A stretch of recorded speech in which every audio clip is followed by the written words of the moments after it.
Assalamualaikum warahmatullahi wabarakatuh. Halo anak-anak, bagaimana kabar kalian semua? Semoga kalian semua selalu dalam keadaan sehat walafiat ya. Di era pandemi ini, Ibu harap kalian selalu menjaga kesehatan agar tidak gampang terkena penyakit. Baik anak-anak, silakan kalian persiapkan dulu alat-alat tulisnya untuk mencatat materi yang nanti akan Ibu sampaikan. Sudah dipersiapkan? Bagus. Kalau sudah dipersiapkan semua peralatan alat tulisnya, silakan kalian absen dulu bagi kalian yang belum absen di e-learning. Jangan lupa klik submit untuk kehadirannya ya. Jangan hanya di checklist. Sudah absen semua di e-learning? Ya, baik. Kalau sudah absen semua, marilah kita memulai pelajaran hari ini dengan berdoa terlebih dahulu. Berdoa menurut agama dan kepercayaan masing-masing agar pelajaran hari ini bisa berjalan dengan lancar dan bermanfaat bagi kalian semua. Berdoa dimulai. Berdoa selesai. Baik anak-anak, di hari ini, di pertemuan keempat, kita masuk ke dalam materi bab 2. Setelah kemarin kita ulangan harian tentang bab 1, bagaimana? Kalian sudah paham semuanya tentang bab 1 ya? Kita sekarang ke bab 2, yaitu tentang menumbuhkan kesadaran terhadap Undang-Undang Dasar Negara Republik Indonesia tahun 1945. Tujuan pembelajaran kita hari ini adalah agar siswa diharapkan mampu memahami kedudukan dan fungsi UUD Negara Republik Indonesia tahun 1945 dan memiliki keterampilan menyajikan hasil kajian isi pembukaan UUD Negara Republik Indonesia tahun 1945. Nah, kita masuk ke materi di kedudukan dan makna pembukaan UUD Negara Republik Indonesia tahun 1945. Yang pertama, kedudukan pembukaan Negara Republik Indonesia tahun 1945.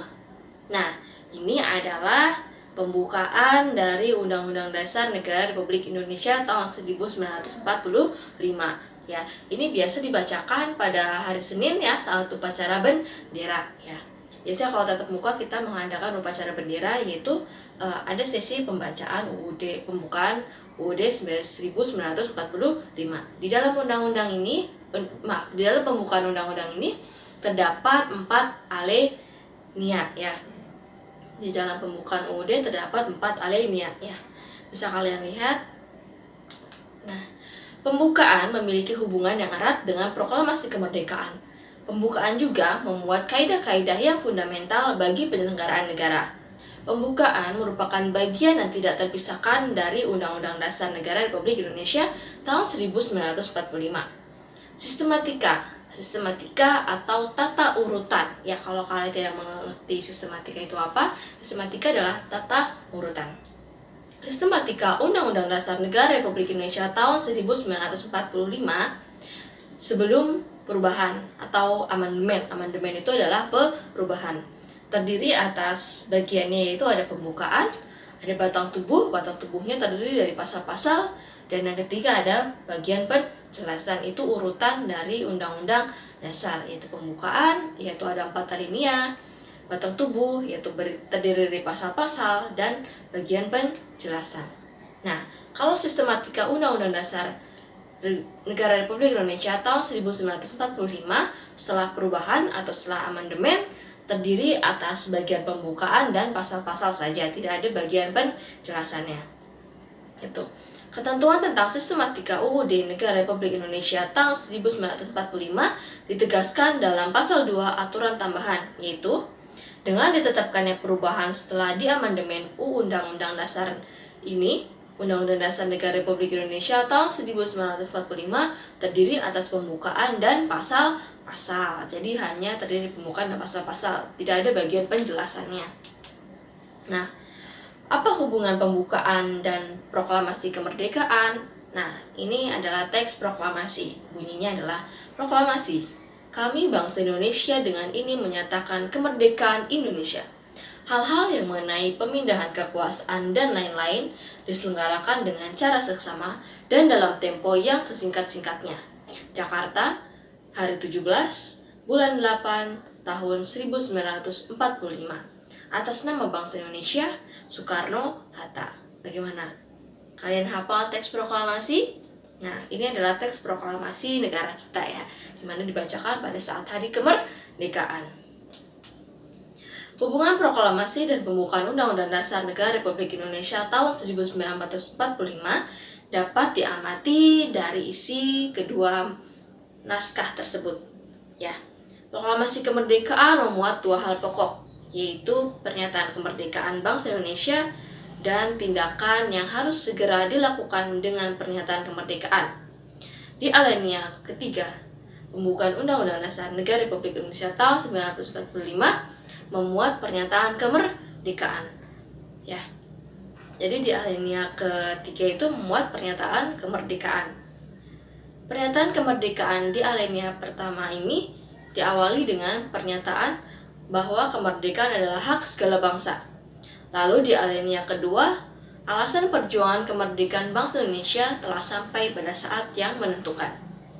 Juga dipertegas bahwa kemerdekaan merupakan atas berkat rahmat Allah yang Maha Kuasa dan didorongkan oleh keinginan luhur.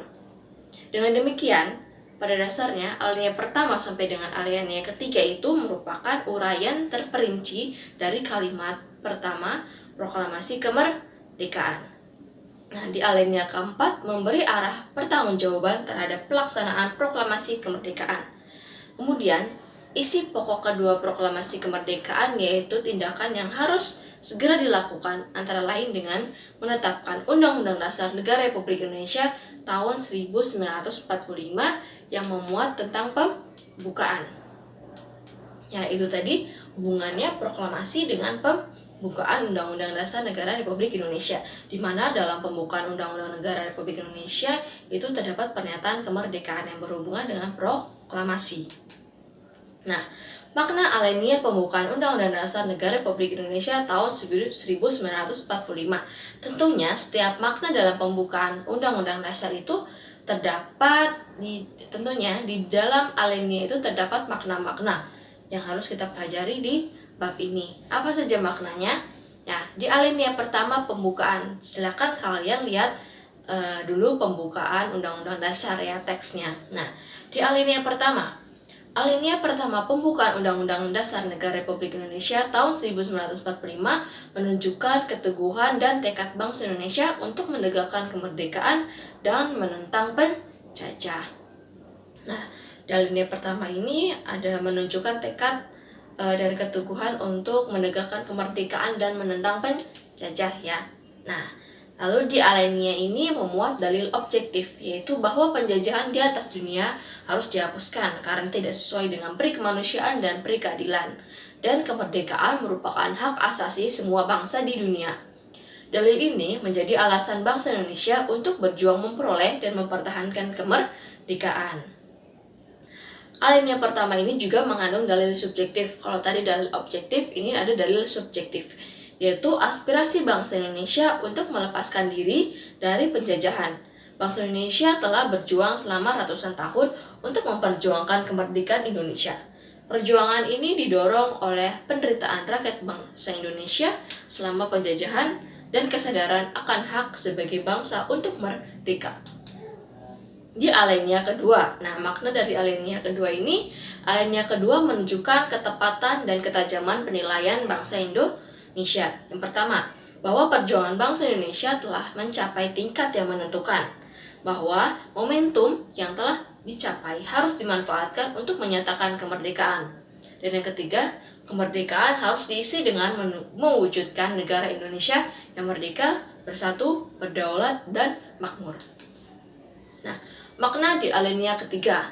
Alinea ketiga memuat bahwa kemerdekaan didorong oleh motivasi spiritual, yaitu kemerdekaan yang dicapai oleh bangsa Indonesia merupakan berkat dari rahmat Tuhan yang Maha Kuasa. Ini merupakan perwujudan sikap dan keyakinan bangsa Indonesia terhadap Tuhan yang Maha Esa. Alinea ketiga secara tegas menyatakan kembali kemerdekaan Indonesia yang telah diproklamasikan tanggal 17 Agustus tahun 1945. Melalui alinea ketiga ini, bangsa Indonesia menyadari bahwa tanpa rahmat Tuhan yang Maha Kuasa, bangsa Indonesia tidak akan merdeka. Lalu yang terakhir di makna alinea keempat.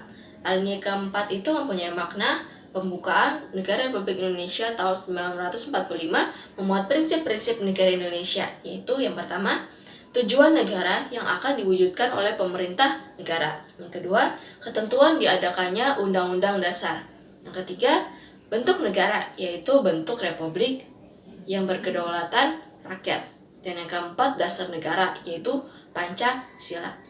Ya, negara Indonesia yang dibentuk memiliki tujuan negara yang hendak diwujudkan, yaitu melindungi segenap bangsa Indonesia dan seluruh tumpah darah Indonesia, memajukan kesejahteraan umum, mencerdaskan kehidupan bangsa, dan ikut melaksanakan ketertiban dunia yang berdasarkan kemerdekaan, perdamaian abadi, dan keadilan sosial. Ya, itu adalah tujuan dari negara Indonesia, terdapat di alinea keempat. Keempat, tujuan negara tersebut merupakan arah dari perjuangan bangsa Indonesia setelah merdeka. Ya, jadi paham ya. Jadi pertama kita telah mempelajari kedudukan pembukaan Undang-Undang Dasar ya. Apa hubungannya pembukaan dasar dengan proklamasi dan bagaimana makna dari 4 alinea dari pembukaan Undang-Undang Dasar. Nah, kesimpulannya dari pembelajaran kita hari ini adalah pembukaan Undang-Undang Dasar Negara Republik Indonesia tahun 1945 menghendaki diadakannya Undang-Undang Dasar. Dalam hal ini adalah batang tubuh atau pasal-pasal. Kehendak ini menegaskan prinsip Indonesia sebagai negara hukum. Pemerintahan diselenggarakan berdasarkan konstitusi atau peraturan perundang-undangan, tidak atas dasar kekuasaan belaka. Segala sesuatu harus didasarkan pada hukum yang berlaku. Setiap warga negara wajib menjunjung tinggi hukum, artinya wajib menaati hukum.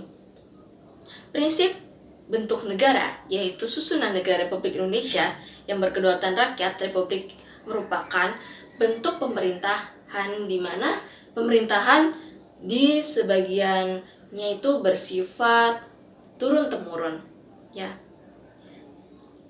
dipilih oleh rakyat. Berbeda dengan bentuk kerajaan di mana pemerintahan sebagiannya bersifat turun-temurun. Bentuk ini sejalan dengan kedaulatan rakyat yang bermakna kekuasaan tertinggi dalam negara dipegang oleh rakyat.